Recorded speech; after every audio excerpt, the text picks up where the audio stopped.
commencer, étant donné qu'on est là au plein cœur de mes terres, comme on dit. Je vais me présenter, je m'appelle Doctor. Les gens d'ici me connaissent sous le nom de Doctor.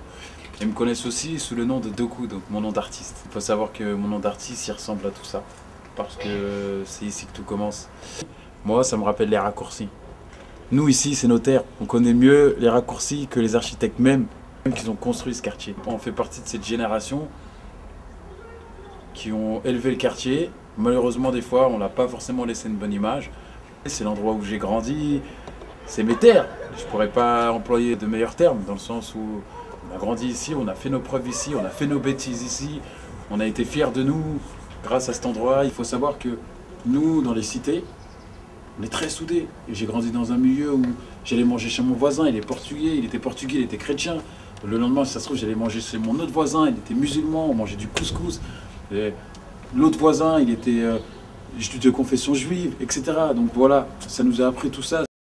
Je suis Marie-Laure, je suis la postière du quartier. Mon premier travail, j'arrivais, donc il a fallu que j'emmagasine tout ça, et puis apparemment ça s'est bien passé, parce que je suis encore là. Et donc maintenant je connais tout le monde. Et j'ai vu les générations, là je pense que je suis à la 4e génération. J'ai vu les parents, les enfants, qu'on fait des enfants, et maintenant c'est les tout petits que je vois. Donc je connais à peu près tout le monde dans le quartier. Ça n'a pas beaucoup évolué, hein. Ils ont mis les gens là-dedans et puis ils les ont laissés se débrouiller. Le quartier a été un peu oublié, moi je trouve, hein. Les immeubles étaient là et puis les gens y vivaient et puis point final, quoi. Fallait qu'ils se débrouillent.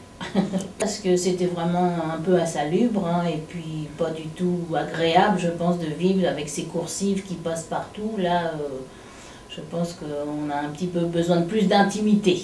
L'association avec laquelle on développe actuellement un projet de Web TV et qui est responsable du présent reportage, c'est-à-dire l'association Logacité. Cette association-là, c'est pareil, elle a apporté un plus en termes de communication, en termes de sauvegarde également de la mémoire, puisqu'on a mis en œuvre un projet de mémorisation de près d'1 mètre cube de documents en tout genre, des photographies, des films sur divers supports, VHS et autres, histoire de sauvegarder l'histoire, on va dire, du quartier, ce qui est un peu l'objet d'aujourd'hui avec M. Jourdain, qui lui est la mémoire vivante de ce quartier, qui a conservé au fur et à mesure de son travail un peu la mémoire du club des anciens. J'habite le quartier depuis plus de 50 ans maintenant. Le quartier a été conçu en 1961.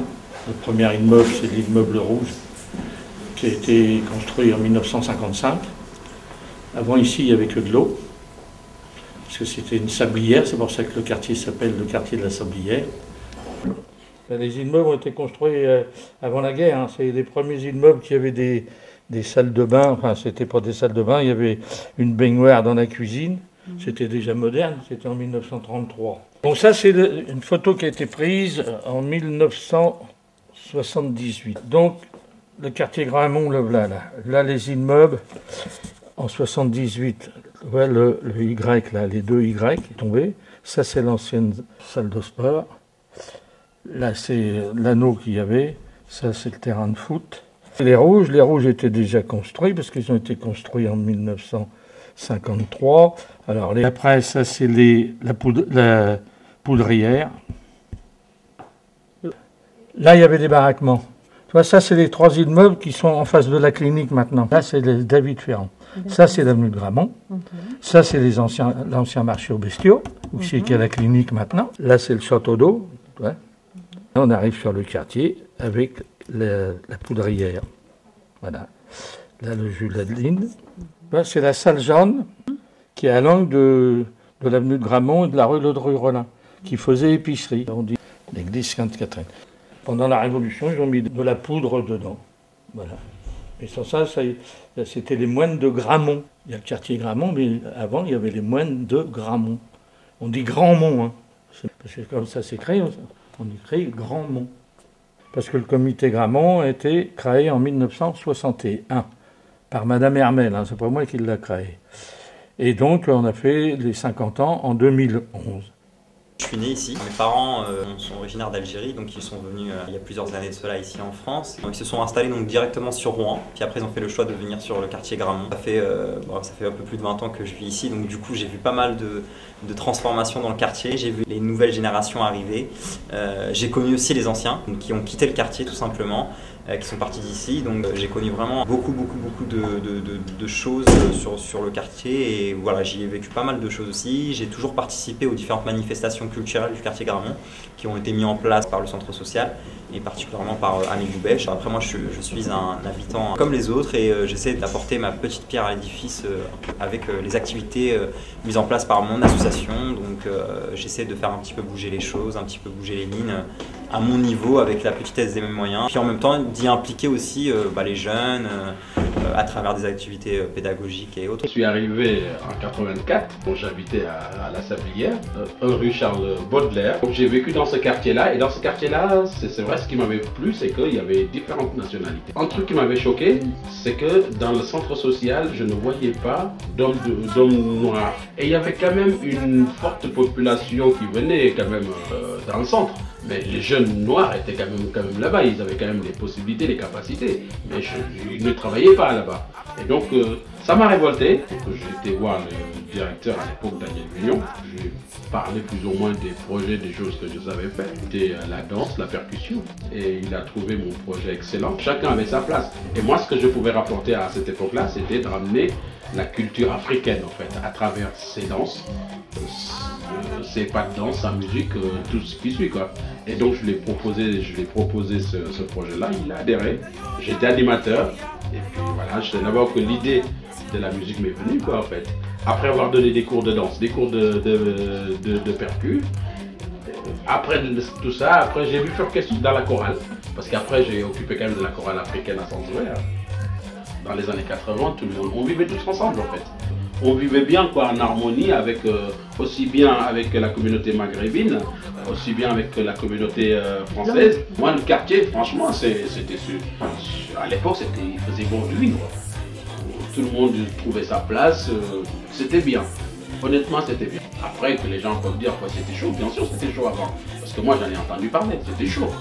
Bon, c'était chaud, mais après... Moi, le souvenir que j'ai eu, c'est le fait d'avoir rapporté ma culture, mon savoir-faire. Ça j'étais fier de ça. Moi, j'ai fait sa première partie à Pékin. Je viens de Rouen, rue Marine-Pigny. J'étais obligée de partir parce que les maisons elles étaient obligées de tomber. Donc, on a été relogés dans les Rouges.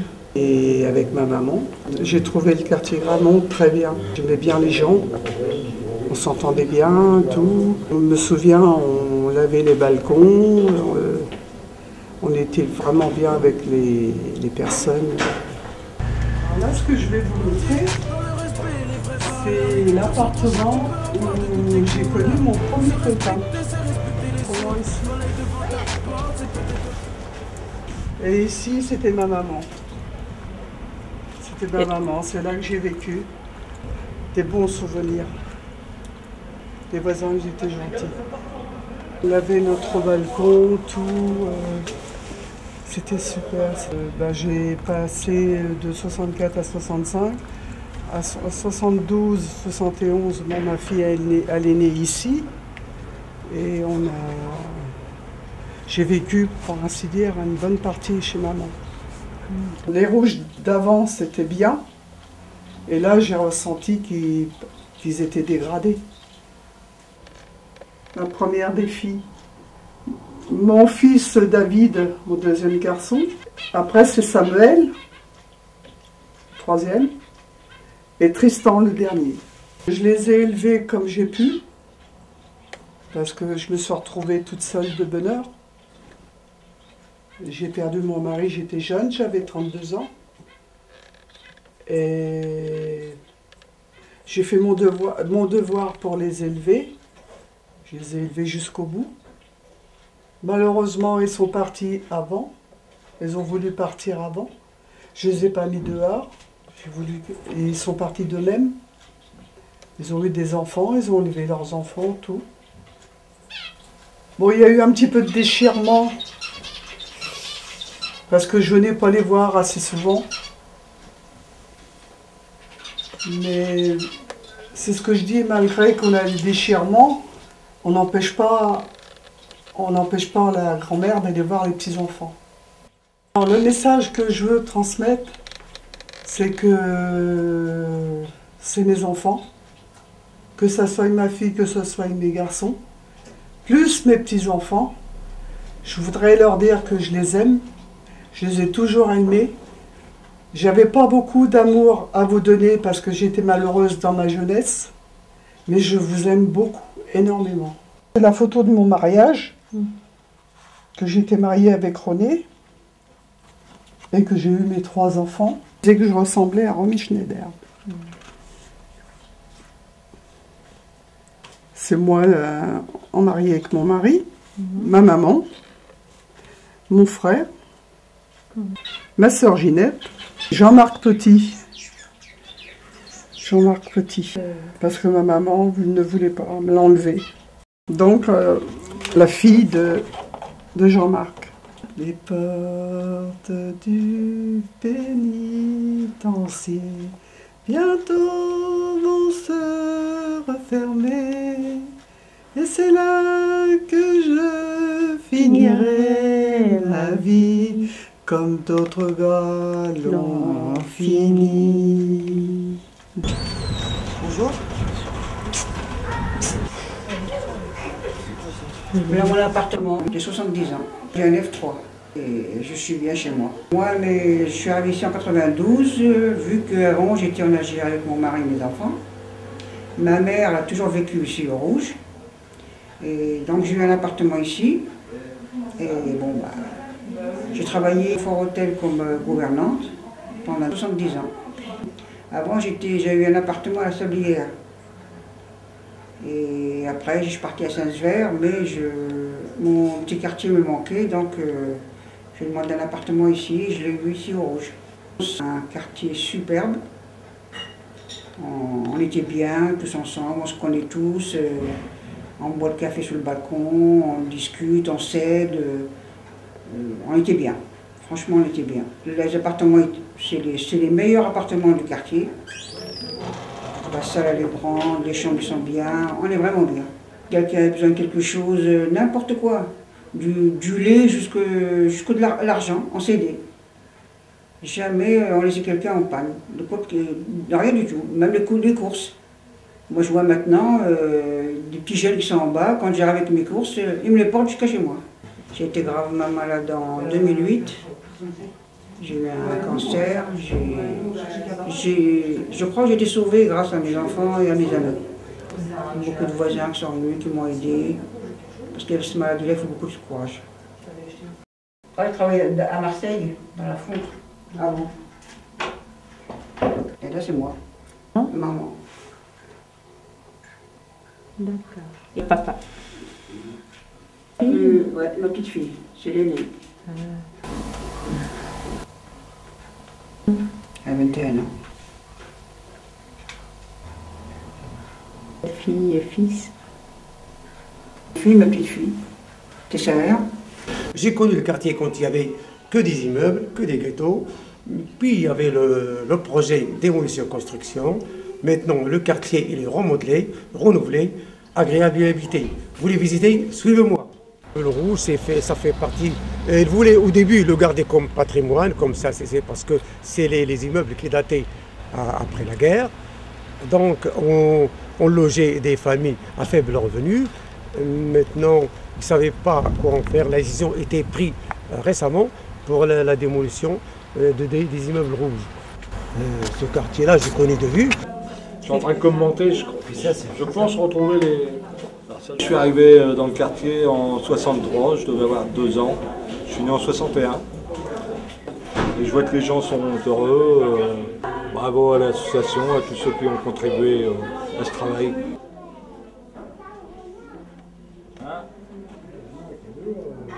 Ouais.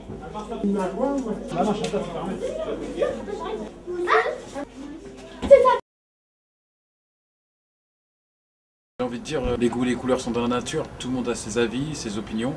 Pour ma part, si vous pensez que la Sablière c'est pourri, j'ai envie de dire, faut pas juger un livre à sa couverture. Regardez, je viens de la Sablière. Il y a quelques années, vous m'aurez dit, tu fais de la guitare? J'aurais dit, non, moi je ferai jamais de la guitare. Même si en apparence ça n'a pas l'air joli, croyez-moi, l'intérieur il est bien plus joli qu'on ne peut l'imaginer. Il faut juste apprendre à lire et aller au-delà de la couverture tout simplement.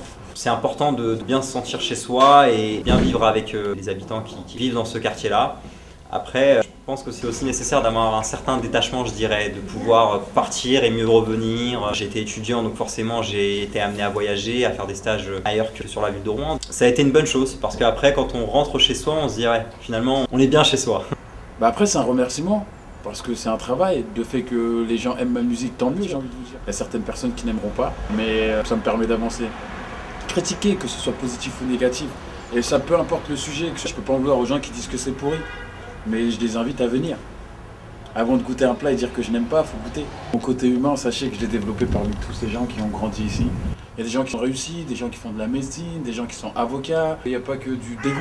C'est dommage qu'aujourd'hui encore, en 2014, on est encore poussé à croire que les jeunes cassent des voitures, brûlent des magasins ou je ne sais quoi. Enfin, c'est tellement loin de la vérité, c'est tellement loin de la réalité. Enfin, vous savez, c'est cette caricature-là qu'on fait des jeunes, et pas seulement que des jeunes, mais si on parle des jeunes en particulier, quand on porte ce stéréotype-là à travers les médias et que finalement les gens à longueur de journée ils écoutent ça à la télé et que ça a fini par leur rentrer vraiment dans la tête, on se dit qu'ils sont bien loin de la réalité. Bien sûr qu'il y a des minorités qui malheureusement se font remarquer. Et puis après, quand on prend cette minorité-là et qu'on la soumet à chaque fois, toujours dans les faits divers, et qu'on dit que cette minorité-là fait ceci, fait cela, on va croire que cette minorité devient une majorité, alors que c'est faux. Tous ces jeunes-là qui habitent les quartiers et qui font des choses, les font dans l'ombre, n'ont peut-être pas forcément besoin d'exposition, n'ont pas besoin de se montrer, mais ils essayent, comme leurs parents, d'avancer, de faire des études, de travailler, de payer leurs impôts comme tout le monde, d'avoir un travail, de monter des associations, de s'impliquer dans des organisations humanitaires et autres. Voilà, les jeunes sont comme tout le monde, sont représentatifs de notre France actuelle. Et puis voilà, c'est comme ça qu'il faut l'accepter. Vous avez eu peur des représailles. Qu'est-ce que vous avez subi comme regard dans ce quartier? J'ai vécu au quartier Gramont de 2009 à 2012. C'était vraiment un quartier à source de problèmes. Après, je pense qu'il n'y a pas beaucoup de commerce dans ce quartier, peut-être par peur des commerçants de s'installer. Mais je pense que, autre que la supérette qui se trouve actuellement à cet emplacement, serait beaucoup mieux. Les feux de voiture, j'ai déjà vu. Les personnes des immeubles rouges se taper dessus, j'ai vu. La police qui tourne le soir, j'ai vu. Mais je préférais pas trop regarder aux fenêtres pour éviter de conflits plus tard. J'étais originaire de Perpignan, donc dans le sud. On est arrivé déjà, on avait deux voitures qui étaient immatriculées les deux 66. Et on était assez mal vus parce que les personnes de ce quartier disaient que les personnes venant de Perpignan et ses alentours étaient des personnes qui n'avaient rien à faire au quartier de Gramont. Par chance, je n'étais pas au collège Camille Claudel, là où il y avait beaucoup de gens que je ne pouvais pas beaucoup voir. J'étais au collège Camille Saint-Saëns de Rouen-Rive-Droite, où je passais pour quelqu'un de classe moyenne, donc avec des revenus normaux. Tandis qu'au quartier, les gens nous voyaient relativement assez mal par le fait que nous avions une voiture de sport. C'était une façon de nous stigmatiser, car les personnes disaient qu'avoir une voiture de sport dans ce style de quartier, ce n'était pas la peine, autant que l'on parte vers les quartiers de Bois-Guillaume, où je ne citerai pas le nom. En fait, on vous a exclu. Oui, totalement. Et qu'est-ce que vous avez ressenti? Une gêne, parce que j'ai jamais connu ça habitant dans Perpignan. J'avais jamais habité en appartement déjà, donc j'avais quand même une appréhension au moment où on a emménagé. Et c'est vrai que quand on est arrivé en plein dedans, le fait de nous dire aussi que nous sommes des Français, que nous n'avons rien à faire dans ce genre d'immeuble, c'est quelque chose que j'ai très mal pris. Et vous avez parlé de différentes sortes de trafic. Alors mon regard, il est assez simple. Je pense que pour avoir eu quelqu'un qui est venu vers moi pour me proposer de la cocaïne, personnellement, je pense que tous ces produits devraient être interdits et qu'il devrait avoir beaucoup plus de moyens mis à disposition pour éviter que ce genre de produits rentre en France. Il n'y a pas que les gens qui en vendent, il y a aussi ceux qui sont complètement drogués et qui oublient carrément, pour vous dire, leur carré de shit. Ce que j'ai déjà vu, c'est un jeune des immeubles rouges qui était complètement stone, et pour vous dire, il était allongé en plein milieu des marches. Et il n'y a pas grand monde qui sont venus pour appeler les pompiers. Bon, pour ma part, je l'ai fait. Ça me semblait plus humain. Et ce jeune, qu'est-ce qu'il avait? Il avait absorbé une grande quantité d'alcool. C'est vrai que Il y a des modèles de réussite. Après, suis-je un modèle de réussite? Je sais pas. En tout cas, quand je suis en concert, je le vois dans le regard des gens. Et c'est vrai que ce soit des enfants, des ados, des personnes âgées. Vraiment, il y a beaucoup de gens, je le vois en concert, il y a vraiment de tout âge. Et c'est important et ça me donne de la force. Dans toute situation, il y a des exemples, d'autres qui ne sont pas forcément des exemples. J'ai des amis à moi qui sont en prison. S'ils pourraient repartir en arrière et changer ça, ils le feraient. Maintenant, faut savoir que ces gens, quand ils sortent, ils essayent de se réinsérer. Ces gens, ils ont toujours espoir. Parce que ce qu'on nous a inculqué, c'est l'espoir et les vraies valeurs humaines. Malheureusement, il se passe beaucoup d'événements en ce moment. Des attentats, etc., etc. C'est vrai que le peuple a tendance à être dissous. Si aujourd'hui je suis content de voir un public de tout âge qui me soutient, c'est que quand je regarde mon public, il y a toutes ces valeurs humaines. Et ce que j'essaye de retranscrire à travers ma musique, c'est tout ça, quoi. Après, la musique, c'est de l'humeur. Je peux chanter mon passé qui n'est pas forcément rose, comme je peux chanter mon présent aujourd'hui qui s'améliore. Il faut savoir prendre les bons et les mauvais côtés d'une banlieue, et ça malgré le décor. Donc des fois, ça peut être dénonciateur. Comme des fois, je peux chanter la vie qu'elle est belle, parce que la vie actuellement est belle. Mais si demain la vie n'est pas belle, j'hésiterai pas à le dire, dans le sens où je suis engagé. Quand je vous dis engagé, ça veut dire que je me donne à fond dans ce que je fais, surtout dans ce que je dis, et je m'y accroche, parce que j'ai des valeurs. Et ces valeurs-là, ils valent tout l'or du monde. On pourrait me donner 1 million d'euros tout de suite, à échanger contre ces valeurs-là. Rien au monde, je les dénigrerai. Et après, c'est une richesse qui peut parfois faire peur, parfois faire sourire, parfois créer du doute auprès des gens. Voilà, c'est surtout des valeurs humaines. Et il faut savoir que l'humain n'est pas parfait. Dans notre jargon, on dit « je suis un gros charbonneur ». Je suis un gros travailleur. Après, vous dire telle chanson ou tel titre que je préfère le plus, c'est comme demander à ma mère « tu préfères quel enfant ?» Elle dirait « je les aime tous mes enfants sont pareils, même s'ils sont différents ». Toutes les musiques que j'aborde, j'ai aucune préférence pour tel ou tel titre. Je les aime tous. Maintenant, il faut savoir que un single ou un tube, je pense que c'est le public qui décide. C'est le public qui va décider si tel morceau, c'est un tube. Et moi, je fais en sorte de donner à manger au public, qu'il ne soit pas déçu. Voilà pourquoi il y a constamment de la pression. Après, il faut savoir, comme je vous ai dit, que c'est un travail. J'ai un projet. Donc là, on est sur un album. J'ai fait pas mal de collaborations là, cette année, dont là, il y a 1 mois et demi, avec des personnes qui sont bien connues, comme Lino, Arsenic, que ce soit un membre, un autre rappeur du groupe Sniper, etc. Après, j'ai un album avec pas mal de collaborateurs qui est en cours, qui va arriver 2015. Des concerts, il y en a pas mal dans la région, que ce soit même à Paris ou en France. Je travaille aussi, je suis désamianteur. Donc aujourd'hui, c'est plus une passion, c'est un boulot. Aujourd'hui, c'est mon 2e travail. C'est-à-dire que je vais être sincère avec vous. Ça me permet soit de payer mon loyer, soit de remplir mon frigo par mois. Et je pense que c'est déjà amplement suffisant. Maintenant, je travaille aussi encore dans le bâtiment, dans le désamiantage, pour la simple et bonne raison que tout ne dure qu'un temps. Je suis employé avec un CDI, etc. à temps plein. Donc après, il faut savoir que c'est beaucoup d'organisation et qu'aujourd'hui, je peux encore faire les deux. Je fais les deux au maximum, même si humainement, ça demande beaucoup d'énergie, jusqu'au jour où je serai confronté à faire un choix. Ce choix, je serai prêt à le prendre, mais pour l'instant, ça me permet de faire les deux. Puis ça me permet aussi de garder les pieds sur terre. Parce que quand tu fais de la musique et qu'on est entre guillemets dans un système de starification, etc., quand je vois des jeunes, ils me disent « Ah, t'es une star », ils me voient à la télé, sur des clips, ils vont sur YouTube, il y a pas mal de vues, etc. Puis quand je me déplace, exemple, je fais beaucoup d'ateliers d'écriture dans les écoles de Normandie. Quand je me déplace dans ces écoles, ils me disent « Ah, on te voit à la télé, on te voit sur YouTube, on te voit, etc. » Je dis « Oui, mais le matin, je vais aussi au chantier. » On a de très belles résidences, de très beaux immeubles qui ont vu le jour sur le quartier depuis quelques années maintenant. On a un grand parc, le parc Gramont, qui est extraordinaire, qui est très très beau, dont les familles du quartier ont accès, pas que seulement les familles du quartier, il y a aussi des familles à l'extérieur du quartier qui n'hésitent surtout pas à y venir. Donc ça c'est formidable parce qu'on constate un mélange de toutes les classes sociales de la ville. Après, on a la bibliothèque Simone de Beauvoir aussi, et ça c'est une super bonne chose parce que ça permet aux étudiants, aux élèves, des collèges, lycées, et puis même pour les plus curieux de pouvoir travailler dans un lieu décent, calme, et puis d'avoir à sa disposition des outils essentiels, nécessaires pour leurs études, pour des recherches personnelles ou autres. Et puis il y a une équipe qui est formidable, qui travaille là-bas et qui est au service du grand public, donc ça c'est une vraie bonne chose pour la vie du quartier. Bonjour, je suis Isabelle Loyal, je suis la responsable de la bibliothèque Simone de Beauvoir. C'est une bibliothèque qui fait partie du réseau des bibliothèques municipales de Rouen. Donc au total, vous avez 6 bibliothèques comme celle-ci, de lecture publique, et une bibliothèque patrimoniale qui va garder la mémoire de tout ce qui se passe sur la Haute-Normandie. Je veux dire qu'à chaque fois que je la visite, le plaisir est incontestable. Et on a ici, donc, dans la bibliothèque, qui sera la bibliothèque Simone de Beauvoir, la bibliothèque du quartier Gramont, quelque chose de tout à fait remarquable en termes architectural, de tout à fait remarquable en termes d'usage pour ceux qui vont y venir. Et je suis sûr qu'elle sera très fréquentée par les habitants du quartier.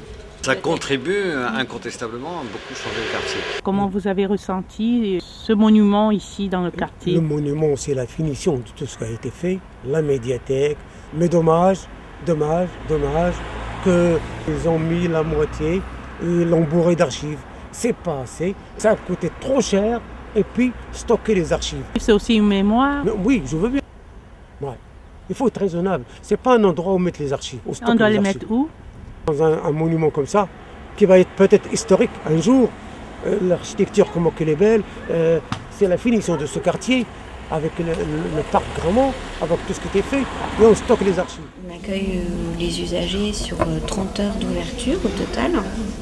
Les usagers, ils sont issus pour une grande part du quartier, mais ils viennent aussi d'une bonne partie de la rive gauche. À peu près entre 50 et 60% viennent de la rive gauche. Une autre part vient plutôt de la rive droite et puis des communes environnantes. L'intérêt de ce bâtiment, enfin en tout cas c'était mon envie aussi, c'était qu'on fasse partie du quartier, qu'on soit intégré dans le quartier parce que notre cœur de cible, c'est vraiment les habitants de Gramont. Mais aussi qu'on participe parce que le quartier soit attractif et que les gens viennent de l'extérieur fréquenter ce quartier. On est tout près de la clinique Mathilde. Elle aussi, la clinique, elle draine aussi un public qui ne vient pas forcément que du quartier. Et je trouve que c'est bien, ça réintroduit la mixité sociale. Ce que nous avons fait sur Rouen, c'est spécialiser un petit peu. C'est-à-dire qu'il y a une bibliothèque dans laquelle il y a vraiment une extraordinaire collection de CD.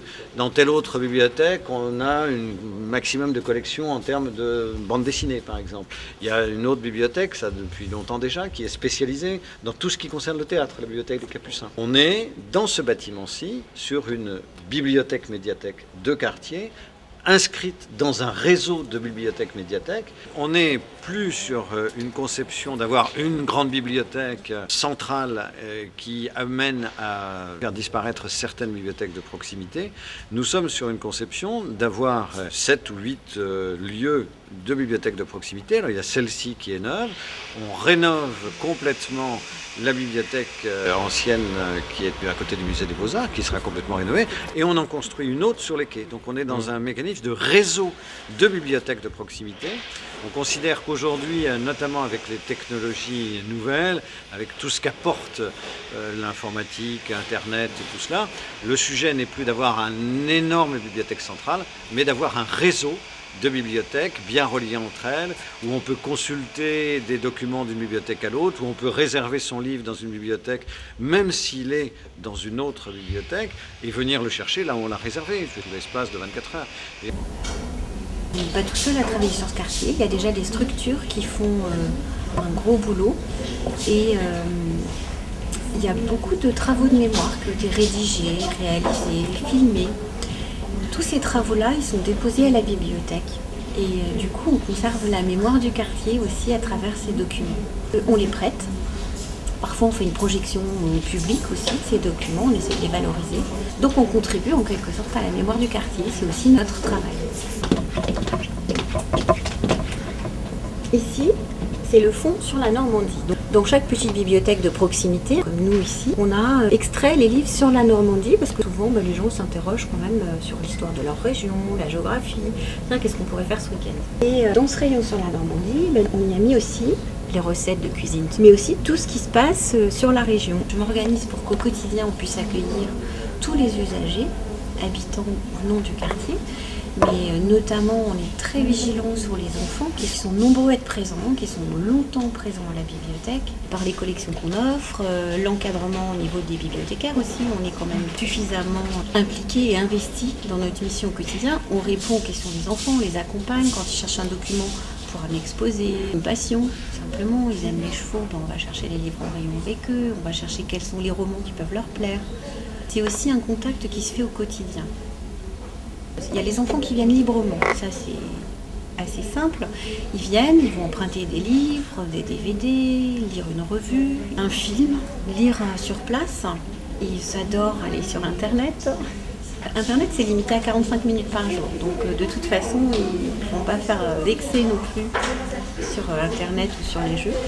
Ils vont participer aux activités qu'on va leur proposer. Alors, parfois, on a des projections cinématographiques, une fois par mois. On a des heures du conte tous les mercredis. Donc, certains vont venir écouter les histoires. Alors, parfois, il y a une heure du conte musical, une autre sur la magie, des ateliers aussi. Un atelier autour de la bande dessinée, un atelier autour de la cuisine, à partir des ouvrages que l'on aura à la bibliothèque. On essaie de faire vivre nos collections, ça séduit toujours les enfants. Mais on propose aussi des choses pour les adultes. Donc des ateliers multimédia, où on va présenter par exemple le portail des bibliothèques de Rouen, qu'est-ce qu'on peut apporter. On va aussi présenter les réseaux sociaux, comment utiliser Facebook. Vous ne savez pas utiliser Twitter, Facebook, on va vous expliquer comment ça fonctionne. On va vous montrer aussi les ressources numériques que l'on offre sur notre portail, c'est-à-dire que même quand la bibliothèque est fermée, vous allez pouvoir emprunter des documents à distance depuis chez vous. On essaie vraiment de faire de la médiation auprès de nos usagers. Les personnes âgées, les plus autonomes en tout cas, viennent à la bibliothèque. J'ai aussi un collègue qui intervient sur la ville ou les résidences pour personnes âgées. Mais il n'y a pas que les personnes âgées, j'ai aussi une collègue qui va intervenir dans les crèches. Alors ça contribue vraiment, je pense, à la vie du quartier. On essaie d'apporter la culture un peu à tous les niveaux. Je trouve ça magique de voir les enfants venir faire du piano parce qu'ils ne savent pas forcément jouer. On les voit, ils réfléchissent, ils trouvent une musique et ils essaient de la reproduire. J'adore les voir reproduire le son comme ça et ça contribue à leur culture. Ici, il n'y a pas de musique, il y a de la musique pour les tout petits mais pas pour les plus grands et du coup c'est une introduction de la musique et je trouve ça très chouette. La bibliothèque Simone de Beauvoir, c'est une ouverture et avec le parc Grammont, c'est ce qui manquait au quartier. C'est magnifique. La bibliothèque, c'est un lieu sain pour donner le goût de la lecture aux jeunes. Cela permet de faire des recherches ou de lire tranquillement. Les gens sont demandeurs. On peut aussi visionner des films et il y a l'heure du conte pour les enfants. Avant, il y avait des gens qui lisaient dans la rue pour les enfants. Et puis sinon après on a aussi tous les petits commerces du coin qui sont là depuis de très nombreuses années et qui continuent à faire un travail de proximité auprès des habitants du quartier. Le quartier a bel et bien évolué dans le bon sens et ça c'est surtout grâce à cette transformation-là urbaine du quartier Grammont. Voilà, ça c'est des petites maisons Rouen Habitat. Voilà, avant, il y avait l'école primaire. Le centre est rénové. La voirie. Pour nous, l'immeuble rouge, c'est le point qui gâche tout ce qui était fait dans le quartier. Et ils voulaient au début le garder comme patrimoine parce que c'est les immeubles qui dataient après la guerre. Donc on logeait des familles à faible revenu. On a le parc, on a la médiathèque, tout ce qui a été fait, la voirie, les beaux immeubles, le quartier est devenu agréable à y habiter, tous les habitants sont contents de tout ce projet, mais l'immeuble rouge, on souhaite qu'il disparaisse, c'est lui qui gâche tout ce qui a été fait dans le quartier. Je ne paye pas passer devant chez moi. C'est des personnes qui ont vécu là-dedans, que moi je n'ai pas vécu, parce que moi je vais vous dire, moi je l'ai pris, c'est provisoire en attendant que je trouve autre chose. C'est pas vécu parce que l'immeuble est démolition, c'est parce que moi je l'ai pris parce que je vivais dans un F1. On était quand même 8, là. Un F5. Puis, mais c'est bien, c'est super. Mais ça fait quand même 5 ans, donc vous pouvez dire comment ça a évolué. Tu vas m'en aller, allez voir les gens qui y habitent, mais pas moi, moi j'y habite pas ici. Allez voir celle-là d'en face, elle a y habité, elle a vécu tout ça. Elle a vécu, mais vous aussi 5 ans Non, moi j'ai pas vécu, puis de toute façon, même si je dis quelque chose, c'est un immeuble de gens commérage. Moi, je vais pas me faire photographier, allez voir les gens plutôt qui sont... qui habitent là-dedans, mais pas moi. Et moi, pourquoi les gens font les commérages? Elle est en train de regarder. Oui. Allez voir plutôt comme Madame Tullier, tout ça. Elle est où, Madame Tullier? Dans l'étage par là-haut. Elle aime bien causer? Ouais. Bah, je sais pas, mais... D'accord. Je sais pas. Moi, je sais pas. D'accord. Chantal, qu'est-ce que vous pensez de tout ce qu'elle vient de dire, là? Parce qu'il y a beau elle n'a pas habité longtemps, alors elle peut pas se souvenir des anciens souvenirs qu'il y avait avant. Bon, elle a quand même des choses à dire en 5 ans, mais elle ne veut peut-être pas parler. Mais vas-y, vas-y. Hein? Je suis triste parce qu'on a appris qu'ils allaient démolir. Et franchement, on a du mal à digérer ça, moi. Je suis content à l'instant d'avoir un appartement neuf parce que bon, il n'y a rien de réparé, tous les robinets fuient, les prises ne marchent pas, on ne peut rien faire, on ne peut pas faire de travaux, on ne peut rien faire. Mais d'un autre sens, ça va me manquer. Il n'y a rien qu'à y penser, bah, croyez-moi que moi et mes voisins ont des larmes aux yeux. On m'a donné 22 € d'APL. Ça me fait payer de ma poche 200, presque 90 €. Et j'espère que je ne paierai pas plus cher là-bas, parce que déjà ici, mais enfin ici, il y a beaucoup de chauffage de gaz aussi. Hein. On chauffe, alors donc on a des grosses factures de gaz. J'ai 1000 €. Et je paye presque 300 € de loyer. Le gaz, des fois, ça monte jusqu'à 300 à 400 €. Je paye en 2 fois. L'électricité, 70 €. Ma mutuelle, 90 €. Ça va, il ne reste pas grand-chose. Hein. Au début, il n'y avait pas des grosses charges. Là, c'est quand même arrivé à 72 et même à 102 € de charge. Alors que l'immeuble va tomber, les charges continuent à monter. Donc c'est illogique que les charges continuent à monter alors que l'immeuble, il n'y a presque plus personne dedans. C'est nous qui payons les charges, les quelques personnes qui restent dans l'immeuble pratiquement vide, c'est pas normal non plus. Quoi. Parce que les charges montent, alors automatiquement le loyer remonte. Oui, la chaufferie à bois. Avant, on était chauffé au fioul. Comme on avait des réunions avec cette municipalité, que les charges, comme le bois, ça coûte moins cher que le fioul, nos charges vont diminuer de moitié. C'est ça que c'était promis. Mais quand la chaudière a tourné, nos charges n'ont pas diminué de moitié, ni de un quart, ni d'un tiers. Au contraire, nos charges ont augmenté. Les filles qui, quand elles font leur ravitaillement chez eux, elles m'en mettent du lait, de l'eau, des trucs que moi j'ai plus besoin parce qu'elles savent que je suis juste quoi. Et quand elles viennent manger, par exemple, souvent le midi, ben, elles ramènent une botte de steak haché, des trucs pour manger avec maman quoi. Non, je suis la première. Alors, vous êtes 26 ans.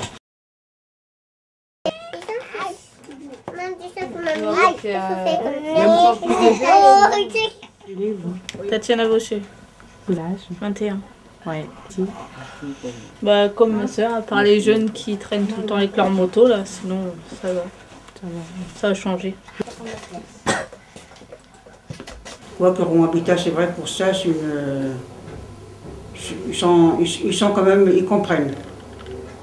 Quand il y a des cas de retard ou tout, quand on leur explique, ils comprennent. C'est une bonne société, pour ça il n'y a rien à dire.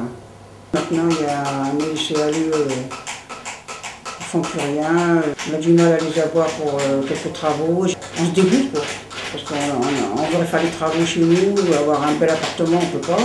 Le soir, bon, bah, dès qu'il fait nuit, bah, on va chez nous parce qu'il n'y a pas de lumière, on est escalier. Même quelqu'un tape à la porte, et ben, on peut demander qui c'est parce qu'on ne peut pas ouvrir, on ne peut pas ouvrir n'importe qui, il n'y a pas de lumière. Alors l'extérieur, du côté de ma salle, il y a de la lumière partout. Et dans la cour où j'habite moi, il n'y a pas de lumière. Dans l'escalier, il n'y a pas de lumière. On peut tomber, on peut se faire agresser, on ne sait même pas rien. Les boîtes aux lettres sont tous cassées, des fois on trouve du courrier par terre. Les immeubles rouges, il y a certains appartements qui ne sont plus habités. De moi-même, j'ai vu des personnes se faire expulser. Pour vous dire, j'ai été voir une fois une amie qui était dans ces immeubles. C'était limite si le plafond ne tombait pas. Et les gens là-bas ont une mentalité assez insociable, qui ne sont pas pour tous, mais une grande partie des personnes qui ne veulent pas voir vers le haut, ils préfèrent se consacrer malheureusement à la vie de quartier. Donc ce que je veux dire par là, c'est la vente de produits stupéfiants, d'alcool et de tabac de contrebande. Ça fait depuis plus d'un an que j'ai pas de chauffage dans ma maison. J'ai été obligée d'acheter des radiateurs. Il y a un mec Boubèche qui m'a rendu service, qui a pris contact avec un responsable de Rouen Habitat, qui a fait le nécessaire, donc ils m'ont mis un chauffe-eau tout neuf, mais qui ne marche pas. J'étais obligée d'éteindre parce qu'il faisait un bruit des pouf, pouf, pouf, comme s'il allait sauter, donc j'ai préféré éteindre. Il y a des choses qui peuvent être réalisées tout de suite, il y a des choses qui prennent davantage de temps. Pour ce qui est du chauffage dans les logements actuels, il est tout à fait anormal que ça ne fonctionne pas aujourd'hui. C'est pas normal, c'est un dysfonctionnement, c'est pas acceptable. C'est une information que je remonterai au niveau de Rouen Habitat, parce que je n'en avais pas connaissance. Normalement, au jour d'aujourd'hui, l'ensemble des services doivent fonctionner comme ils ont fonctionné. Alors pas mieux, c'est sûr, mais pas moins bien. Ça, c'est la gare SNCF. À côté, c'est la gare de Sotteville, la plus grande gare de la Normandie. C'était là. Tous les dépôts des trains, c'est là, c'est la SNCF. Au stade de Gramont, les vestiaires. Là. La première tranche qui a été faite tout au début, après le projet démolition construction, on a commencé par la cité jardin. On a démoli des immeubles blanches et puis on a construit des pavillons. La limite des maisons contre Moulin de Rouen-Vita. Cette ville, c'est le trottoir là-bas, la route là-bas. Et le premier projet de Rouen-Vita, c'était ces maisons. Mais quand ils les ont construits, après ils ont regretté. Pourquoi? Parce qu'ils ont trouvé qu'ils ont pris trop de place. Donc ils m'ont dit, à la réunion, j'ai dit pourquoi la Cité Jardin? Il m'a dit, monsieur, on ne reconstruira jamais des maisons comme à la Cité Jardin. On a perdu beaucoup d'espace, beaucoup de place. Les maisons contre Moulin, qui étaient construites dans les années 72, 70, là, sur un terrain sableux et qui bouge. C'est pour ça qu'il y a des fissures partout. Ils sont murés, parce que maintenant, quand les maisons délabrées, on les roule ou pas.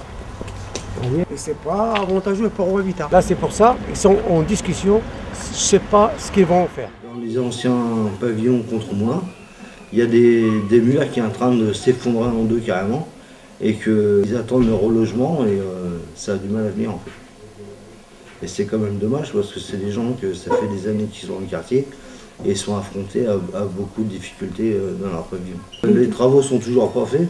Moi, j'ai un ami qui habite au 3 allées Albert Maillard. Et en fait, son KGV, il est complètement effondré et ça tient avec 2 étés puis une poutre. Et puis bon, bah, je sais pas qu'est-ce qu'ils attendent, que ça tombe ou qu'il arrive quelque chose pour que ça bouge. Et les gens, ils étaient habitués à y habiter dans ces maisons, ils sont tellement bien, ils sont tellement malgré, ils ne sont pas chauffés. Quand ils les ont construits, ils ont signé un pacte avec EDF qu'il n'y aura pas de chauffage central. Donc les gens se chauffent à l'électricité. Mais comme c'est trop cher, les gens, il y en a qui payent 200, 300 euros par mois l'hiver. Les gens, ils se sont démerdés comme ils pouvaient pour se chauffer. Ils ont installé des cheminées, ils ont installé des chauffeurs à gaz. Ils commencent à être délabrés, vous voyez. Je suis chauffeur routier. J'ai 4 enfants. Maintenant, j'en ai plus qu'un à charge. Les enfants sont restés, à part mon gars, l'aîné, lui, il a acheté une maison sur Alizé. Il a 35 ans et j'ai une fille de 34 ans. Anthony, il a près de 18 ans et Julie qui a 27 ans. Il travaille, Anthony il va à l'école. On a besoin de fenêtres, de double vitrage. Le problème c'est qu'on chauffe électrique, alors ça coûte énormément cher. Et puis comme il n'y a rien d'isolé, eh bien forcément on est en train de chauffer les oiseaux. Quoi. On est dans le pavillon, là, juste derrière, le Gaston contre Moulin. Et les travaux, ils en font pratiquement jamais. On a des volets qui ont besoin d'être changés, c'est pas fait. Je suis dans un F7 et je paye 610 € de loyer par mois, sans charge. On se plaît, hein, tout à fait, le quartier, tout est bien si vous voulez, mais à part évidemment l'entretien, il n'y a rien de fait. C'est vrai que ça bouge quand même quoi, au niveau de tout ce qui est entretien. Même regardez les abords, il y a un nettoyé, on laisse tout à l'abandon. Alors forcément les gens ils commencent à détériorer. Hein. On a vu se développer dans ce quartier un partenariat qui a toujours été plus étendu, une dynamique associative qui s'est développée, puisqu'on a vu arriver des associations de l'extérieur, mais également des groupes qui étaient un peu informels sur le quartier, notamment sur le plan culturel, mais aussi sur le plan social, qui sont fondés en association et qui travaillent aujourd'hui avec le centre social. Par exemple, récemment, la Maison des Sages, en direction des personnes âgées migrantes, mais également l'association Bara, qui est plutôt en direction des populations sénégalaises d'obédience chrétienne. Et on a également l'association Jazaïr, qui est déjà plus ancienne, mais qui s'est créée ici, qui aujourd'hui travaille avec le centre et le réseau des partenaires institutionnels. L'Enstvo, bien sûr, puisque une population des pays de l'Est est arrivée, pas que sur le quartier, mais sur l'ensemble de la ville. Donc cette association culturelle des ressortissants des pays de l'Est russophones travaille également ici avec nous pour le mieux-être des populations, et notamment sur la culture, les arts plastiques, le théâtre, une vraie dynamique associative, on va dire. Là, je vais démonter un support pour un projecteur et je vais le peindre. Dans le salle d'en haut de l'association, on va mettre un projecteur fixe. Comme ça, ils pourront faire des programmations de films en permanence. L'agent d'entretien, c'est ça, c'est de relancer le boulot petit à petit et puis essayer de refaire l'association au maximum, puis de faire des locaux agréables. Tout le bois que vous voyez, c'est du bois de récupération. C'est du bois de palette et avec les petites virus qui font des spectacles, on a essayé d'organiser, faire des maisons, des tableaux, des sapins. Ça, c'est moi qui l'a fait, qui l'a monté. Et ça, c'est fixe et ça y était pas. Ça fait 2 ans que je suis là, pour arriver en 2015 pour poser ça. On les a laissés fixes pour les spectacles et pour les cérémonies. On peut mettre des caches avec plusieurs couleurs dessus. On a un paquet d'handicapés dans le quartier qui est isolé et qu'on ne connaît pas. Et quand il y a des spectacles, ces gens-là, ils sont privés. Il n'y a pas d'accès pour ces personnes-là. Les personnes âgées qui puissent marcher, ils peuvent venir. Mais il y en a beaucoup dans le quartier qui ont des problèmes de santé et qu'il leur faut des accompagnements déjà pour venir voir les spectacles.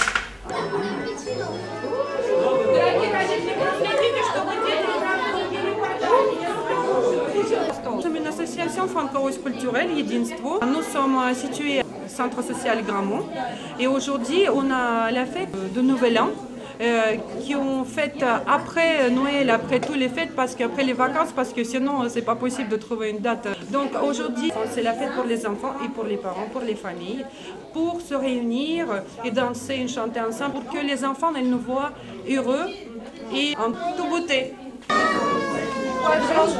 Je m'appelle Valentina, c'est mon mari Laurent. Je suis russe, lui il est français. Nous sommes venus pour notre petite fille Anna. Pour le Noël russe. Pour le Noël russe. Elle vient souvent ici au centre? Ah, bien sûr, pour apprendre à écrire et parler russe. Parce que les Françaises... Approfondir ses connaissances. Donc elle peut parler, mais écrire...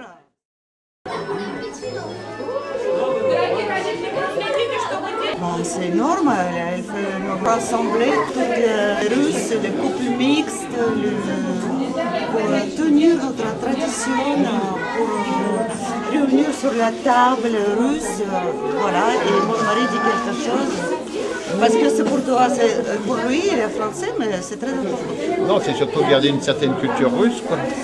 Je suis un habitant comme les autres et j'essaie d'apporter ma petite pierre à l'édifice avec les activités mises en place par mon association. J'essaie de faire un petit peu bouger les choses, un petit peu bouger les lignes à mon niveau avec la petitesse des mêmes moyens. Donc, puis en même temps d'y impliquer aussi les jeunes à travers des activités pédagogiques et autres. Il faut savoir que le collège Camille Claudel se trouve juste à quelques mètres du quartier Gramont. Et une bonne partie des jeunes qui habitent le quartier Gramont sont scolarisés donc au collège Camille Claudel. Le lien est assez facile et je pense qu'il est nécessaire pour pouvoir les intégrer facilement. Je suis élève au collège Camille Claudel au Mans. J'habite dans les immeubles à côté du boulevard d'Orléans. Je viens souvent ici parce que mes amis habitent à la Sablière. Immeuble.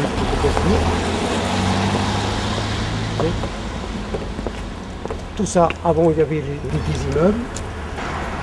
Et c'est des immeubles chauffés avec des panneaux solaires. Ils permettent de construction. Là, il y avait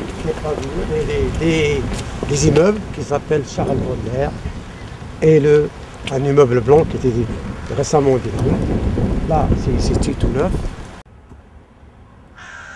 Voilà. Là, c'est un parc. Le parc, oui. Du sol de Pleuroy. Je vous remercie tout ce que vous avez fait pour ce quartier. Donc, j'espère que les responsables et les blouses blanches vont tenir compte. Oui. Voilà. Oui, merci beaucoup. Merci à vous. Au revoir, messieurs, dames. Le quartier a été un peu oublié, moi, je trouve. Ça n'a pas beaucoup évolué. Moi, le quartier, je trouve qu'il est un petit peu trop les uns sur les autres. Les immeubles, vous ouvrez votre fenêtre, vous voyez chez le voisin. Ça me gêne un peu, qu'ils aient construit comme ça à outrance et que tout le monde se retrouve les uns sur les autres. Il y avait des espaces verts avant, là ils ont tout rasé, ils ont coupé les arbres et maintenant c'est des immeubles qui poussent, c'est pas des arbres. Sinon après avec les nouveautés, on a cette nouvelle population qui vient de s'installer sur le quartier, qui à la base n'a pas du tout les mêmes préoccupations sociales que les habitants qui sont nés ici et qui ont vu le quartier changer au fil du temps. On s'aperçoit qu'on a une nouvelle population, des nouveaux habitants qui arrivent facilement à se mélanger avec l'ancienne population locale du quartier. Donc À ce niveau-là, on n'a pas véritablement de problème. La seule chose que je soulignerais, qui pour moi me semble être une difficulté à l'heure actuelle, c'est qu'on n'a pas de lieu où les habitants auraient la possibilité de se réunir et d'apprendre à se connaître. Donc un lieu de vivre ensemble, du quotidien, qui permettrait de se retrouver après le travail, après les cours, après le sport, les jeunes comme les plus vieux.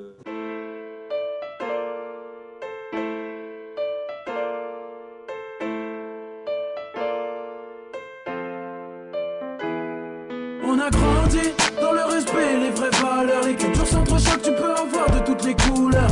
Se respecter, c'est respecter les autres. Balaye devant ta porte, c'est peut-être toi qui te montre. On a grandi sur les chemins du respect. C'est un mélange de principes et de fierté. Pour ma part, c'est ce qui me permet d'avancer. Mes parents me l'ont inculqué, donc je me dois de l'appliquer. Dans la rue, y'a plus de respect. Trop de vulgarité, ça se tire dessus pour des futilités. À vrai dire, y'a plus de pitié. On a tendance à oublier ce qu'on nous a inculqué. Beaucoup de mensonges, peu de vérité. Le respect se perd face au syndrome de la sincérité. C'est simple comme bonjour, donc cesse de parler. En résumé, les vraies valeurs se passent sur le respect. C'est vrai que le respect se perd, se dégrade aussi vite qu'une paire de choses. Pendant nos jours, il s'achète même avec du flow. C'est comme ça qu'ils nous appellent. Je retrouve le respect quand à la prière, je réponds à l'appel. J'ai acquis mes valeurs, un peu face à la douleur. L'amour et le respect me font canaliser mes peurs. Pendant que l'être humain se laisse dévorer par ses peurs. C'est pour mes frères et sœurs que je viens cicatriser les cœurs. On subit depuis qu'on est né, surtout dans une cité. Y'a plus de respect, c'est la haine, le qui naît. La gentillesse est décédée, maintenant on est possédé par le diable et le bonheur qui s'échappe. Faut se méfier, quand on s'en rend compte on est déjà âgé. On peut pas repartir en arrière, on peut que regretter tous les bêtises qu'on a tous fait depuis l'enfance. C'est la crise et les jeunes commencent à agir. Je respecte les anciens avec un but dans la vie, je prends pas la confiance, mais je la gagne malheureusement. Cette vie, c'est pas possible de se faire respecter. Trop de gens veulent faire les grands, les pouvoirs mal parler. Dans cette vie, on parle avec les coups, même pour ceux qui ont rien fait. Avec le respect d'autrui, je suis là pour être à tout le monde. Respecte-moi, je te respecterai. C'est vrai que le respect se perd, se dégrade aussi vite qu'une paire de choses. Prends-moi de nos jours et s'achète même avec du flow. Loser, c'est comme ça qu'ils nous appellent. Je retrouve le respect quand à la prière, je réponds à l'appel. J'ai acquis mes valeurs, un peu face à la douleur. L'amour et le respect me font canaliser mes peurs. Pendant que l'être humain se laisse dévorer par ses peurs. C'est pour mes frères et sœurs que je viens cicatriser les cœurs. C'est vrai que le respect se perd, se dégrade aussi vite qu'une paire de choses. Prends-moi de nos jours et s'achète même avec du flow. C'est comme ça qu'ils nous appellent. Je retrouve le respect quand à la prière, je réponds à l'appel. J'ai acquis mes valeurs, un peu face à la douleur. L'amour et le respect me font canaliser mes peurs. Pendant que l'être humain se laisse dévorer par ses peurs. C'est pour mes frères et sœurs que je viens cicatriser les cœurs. On a grandi dans le respect, les vraies valeurs. Les cultures s'entrechoquent, tu peux en voir de toutes les couleurs. Se respecter, c'est respecter les autres. Balaye devant ta porte, c'est peut-être toi qui te montre. On a grandi dans le respect, les vraies valeurs. Les cultures s'entrechoquent, tu peux en voir de toutes les couleurs. Se respecter, c'est respecter les autres. Balaye devant ta porte, c'est peut-être toi qui te montre. On a grandi sur les chemins du respect. C'est un mélange de principes et de fierté. Pour ma part, c'est ce qui me permet d'avancer. Mes parents me l'ont inculqué, donc je me dois de l'appliquer. Dans la rue, y'a plus de respect. Trop de vulgarité, ça se tire dessus pour des futilités. À vrai dire, y'a plus de pitié.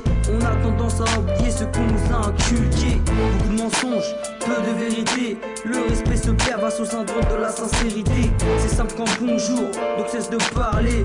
En résumé, les vraies valeurs se passent sur le respect. C'est vrai que le respect se perd, se dégrade aussi vite qu'une paire de choses. Pendant nos jours, il s'achète même avec du flow. Loser, c'est comme ça qu'ils nous appellent. Je retrouve le respect quand à la prière, je réponds à l'appel. J'ai acquis mes valeurs, un peu face à la douleur. L'amour et le respect me font canaliser mes peurs. Pendant que l'être humain se laisse dévorer par ses peurs. C'est pour mes frères et sœurs que je viens cicatriser les cœurs. On subit depuis qu'on est né, surtout dans une cité. Y'a plus de respect, c'est la haine, le qui naît. La gentillesse est décédée, maintenant on est possédé par le diable et le bonheur qui s'échappe. Faut se méfier, quand on s'en rend compte on est déjà âgé. C'est dur de quitter un immeuble rouge dans l'état où il est. On aurait pu faire quelque chose. On aurait pu le sauver, le retaper. Ils démolissent, bon, il faut démolir, mais on est là, on paye, on vit. Donc,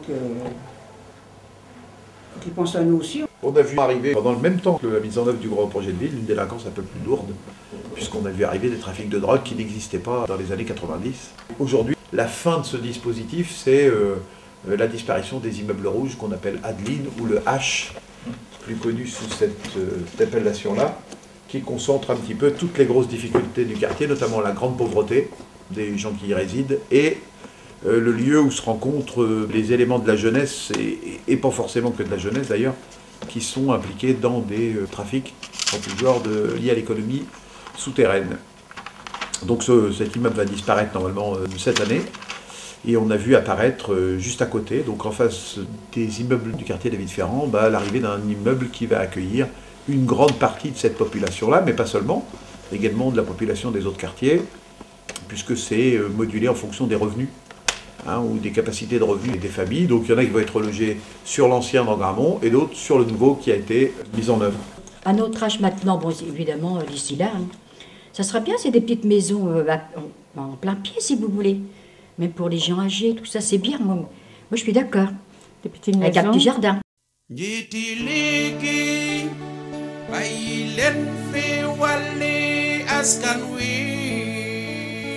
Bulan fàtte ay nit a ngeen fi toogal njiiti liggéey bàyyi leen fi wàlli askan wi bulan fàtte ay nit a ngeen fi toogal suuf moom jàllul